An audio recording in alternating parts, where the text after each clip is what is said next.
We applaud Canada's recent statements condemning Israel for the denial of humanitarian assistance to Gaza, the imposition of sanctions against 2 Israeli ministers, and our vote in the UN. However, these actions are not enough. Pretty embarrassing. Welcome back to Moose and Loose. My name's David. Today we've got the Ontario government taking over the Ontario school boards budgeting their funding because of blatant financial mismanagement. We also have one of the 11 compromised members of government. Remember them, the 11 traitors? Turns out one of them, a senator, decided to give a big speech about Palestine. Now, why did I bring this up? Because he's the biggest hypocrite in the world. Let's jump into this. Moving ahead. Housing. 4 years later, it's absolutely trashed in NDP Liberal harm reduction paradise, Vancouver. This is an awful area of town, and this is not a nice hotel, and this is a waste of money. Fun fact, the total purchase, $63.8 million, being 4.5 times the hotel's BC 2020 assessment value of $15.9 million. That's what I was thinking. There's no way this thing's worth $63 million. Someone got paid a lot of money, whoever the former owner of this hotel is, probably connected to David Eby and the government, Ravi Kahlon. They averaged over $500K for each hotel room bought for the homeless before the cost of managing them. Could have just offered them $50K to move to Manitoba. Next up, we've got Ontario government is taking over control of 4 school boards due to mismanagement. This is quite something. It's actions like these from several school boards that have driven me to take decisive action to enhance accountability. The Toronto District School Board and the Toronto Catholic District School Board are the subject of a new financial investigation. Trustees have a responsibility to manage funds provided by us to benefit students and teachers. Ottawa's Public School Board is currently facing a $4.2 million deficit for the school year. Parents and educators should have the confidence that every dollar is spent responsibly to directly benefit students, to help them succeed and prepare them for the jobs of tomorrow. When school boards fail to meet that basic obligation, it is my duty as Minister of Education to step in. And that's why today I'm appointing supervisors to oversee the finances and operations of 4 more school boards. Recent financial investigations have shown that these boards are running unsustainable deficits despite receiving stable funding, similar to other boards across the province.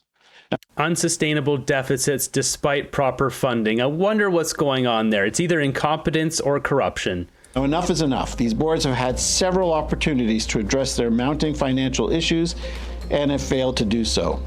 As I have said, I will be absolutely relentless in holding boards accountable when it comes to how school boards are using public funds. This is about getting back down to basics, making sure that Ontario's education system delivers for our students, parents, and teachers. This is highly embarrassing for the Ontario School Board. This is long overdue. The school boards have lost what their mandate is. They spend money in a way that doesn't benefit teachers or students. They need to get back to the basics. Next up, we got Senator Yuen Pau Woo. Remember this name? Him saying this afternoon 10 senators issued a statement on the extreme humanitarian crisis in Gaza, Israel's disregard for international law, and the legal risk that Canada faces in failing to act in the face of crimes against humanity. Before we play this, looking at Blacklock's reporter talking about the same topic, but not in Yuen Pau Woo's words. Liberal appointee Senator Yuen Pau Woo yesterday served notice of motion to examine the risks to Canada and Canadians of complicity in alleged bad times committed by Jews. Woo was among 11 Liberal appointees, a 10th of the Senate, who signed petitions accusing Israel of the G word. No mention of the 1,000 people that were wiped out in Israel at the music festival. That's not mentioned. You can't have it both ways here. Let's just do a little refresher here. The 11 compromised members of government. Remember this? That we still don't have the full list of? This is insane. Well, number 5 on the list here, Yuen Pau Woo, Liberal Senator. I think it's important to realize he's on that list. As you listen to this, I'll point out why afterwards. Honourable colleagues, on 11th June 2025, a group of 9 humanitarian organizations briefed senators on the plight of children in Ukraine and Gaza and pointed to the vast discrepancy in Canada's response to the 2 crises. They urged senators to do more to draw attention to atrocities in Palestine and to encourage the Canadian government to take stronger action in support of Palestinian children. Accordingly, a group of senators will be issuing a public statement this afternoon to express our concern about the extreme humanitarian crisis in Palestine, the disregard for international law by the State of Israel, and the legal risk that Canada faces in failing to act in the face of crimes against humanity. So I can't have all the words in there, but he said 15,000 kids were taken out in Palestine. A study by Oxfam concludes that more women and children have been killed in Gaza by the Australian military over the past year than in an equivalent period of any other conflict over the last 20 years. So he goes on to talk about that a bunch of people have been taken out in Palestine. Once again, the language he's using, I can't play on this platform. 80% of Gaza's infrastructure has been destroyed. Since the January 2024 International Court of Justice statement on the plausibility of the claim of genocide in Israel in Gaza, Israel's assault on the occupied territory has only become more deadly. By any measure, Israel has not complied with the ICJ's order that Israel, quote, take measures to prevent genocide and incitement to genocide and to ensure humanitarian aid reaches Gaza, unquote. For that matter, Canada and many of its allies have so far failed in their responsibility to act in the face of gross violations of international humanitarian law. Why does Canada have to act here? Why is it our responsibility? See, he's giving a speech about Gaza, and I get it, bad things happening, 80% of the strip wiped out, but that's not the only problem in the world. Why is it Canada's responsibility to help every other country? We have so many people sleeping in tents. If you saw that video the other day, someone driving through downtown Edmonton, there was literally hundreds of tents in a park. We don't have the money to help them. The Liberals have bankrupted Canada. If they were building LNG and pipelines, we'd be so rich we could help other countries. So this directly falls on the Liberals. Woo was among 10 Liberal appointees in the 104-member Senate yesterday to sign a petition accusing all the bad time stuff that I can't see on the channel. And here's all the names if you want to know. They're all people we don't talk about really ever on the channel here, but they're all senators. And they're all Liberal appointed, as it says here. We applaud Canada's recent statements condemning Israel for the denial of humanitarian assistance to Gaza, the imposition of sanctions against 2 Israeli ministers, and our vote in the UN on the protection of civilians. However, these actions are not enough. The statement calls on Canada to do more, specifically to protect and fund humanitarian relief in Gaza, impose a two-way arms embargo in Israel, end Canadian involvement in illegal Israeli settlements, address anti-Palestinian racism, and protect freedom of expression in Palestine, recognize the state of Palestine, and review the Canada-Israel Free Trade Agreement.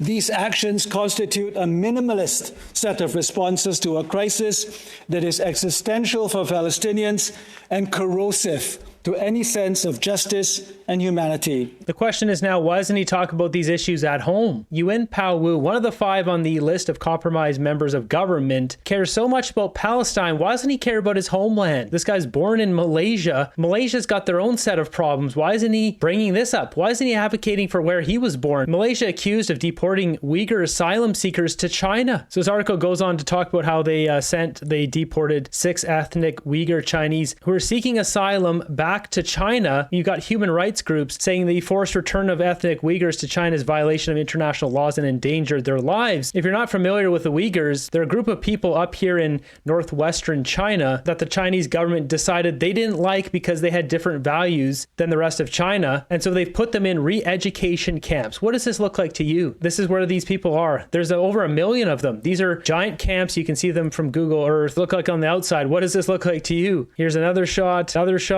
Back to Yuen Pau Woo. So not only this connection here to Malaysia, but Yuen Pau Woo is 3rd generation Chinese. Why isn't he advocating for releasing these hostages in these Uyghur camps? There's no mention of this. Why does he care so much about Palestine? Why shouldn't we be fighting for the Uyghurs over here as well? Canada can't solve all these problems, but why is it always about Palestine, not about anyone else? Do their lives not matter? On top of that, if we go back to his home country of Malaysia, Malaysia hosts 117,000 Rohingya refugees, most of which who live without legal status status, access to education, and the right to work, of which many of the children get held in immigration detention centers, don't have proper sanitation, health conditions, they're overcrowded. On top of that, migrant workers in Malaysia get taken advantage of. They're paid lower wages and extorted for their labor. Why isn't he fighting for that? I could go around the world and pick 100 examples. People in awful situations all over the world. You can just throw a dart. Yemen, Somalia, Sierra Leone, Brazil. Pick a country. You can go anywhere in the world. Why is it always about Palestine? Why doesn't he fight for the country he was born in or his country of ethnic heritage? Canada, there's the added risk of reputational damage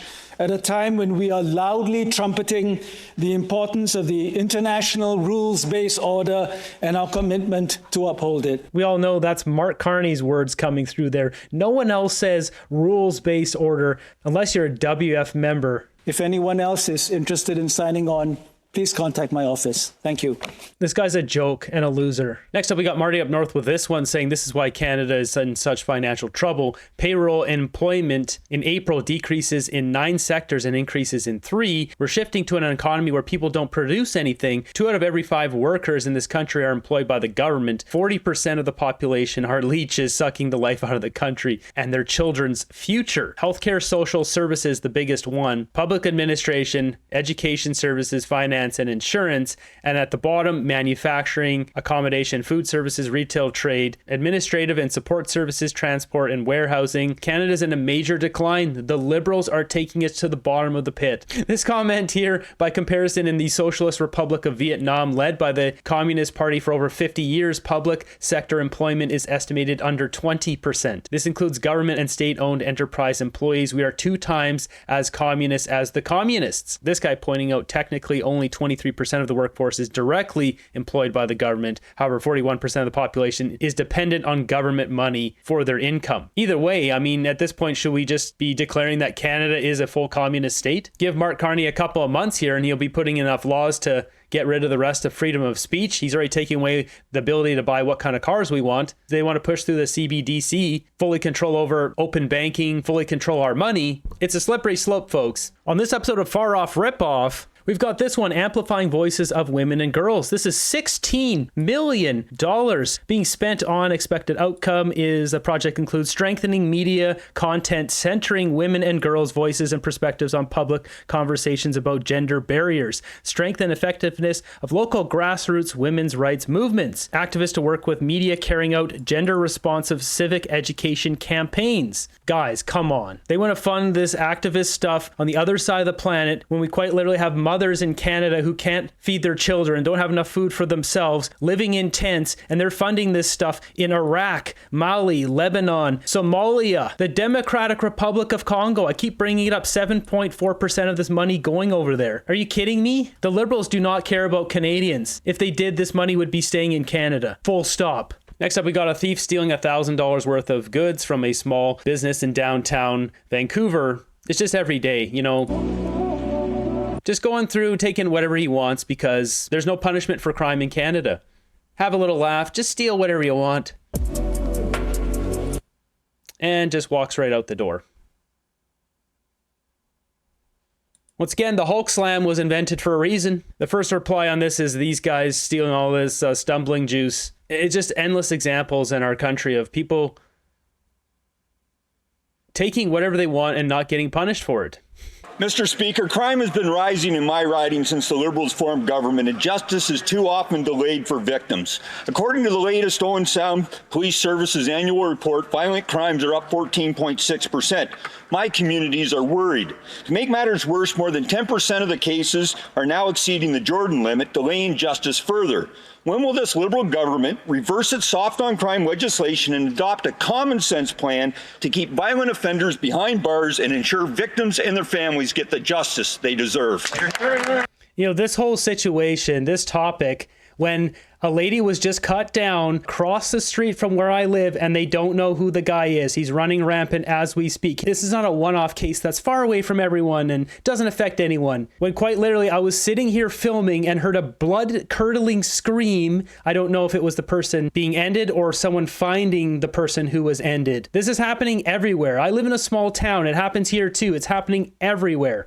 Mr. Speaker, I thank my honourable colleague for his question, and I have good news to report. Canadians elected a new Liberal government in part on the promise to advance reforms that will stiffen bail proceedings and adopt more serious sentences for violent repeat offenders. In addition, This guy's such a loser. This guy lost 1 million people with the immigration system. Then he got upgraded to housing, which then he gave away hundreds of millions of dollars to cities who did nothing to speed up housing. They weren't checked on that either. And what does he get for being an absolute failure in immigration and housing? He gets upgraded to Attorney General. I've never seen an example in my life of someone who's so bad at their job who keeps getting promoted as Sean Fraser. in addition to the changes to the criminal code that the members should expect to see later this calendar year, we're making investments to give law enforcement the tools that they need to prevent crimes in the first place. I am willing to work with members on all sides of the aisle to advance these important reforms to help keep communities safe.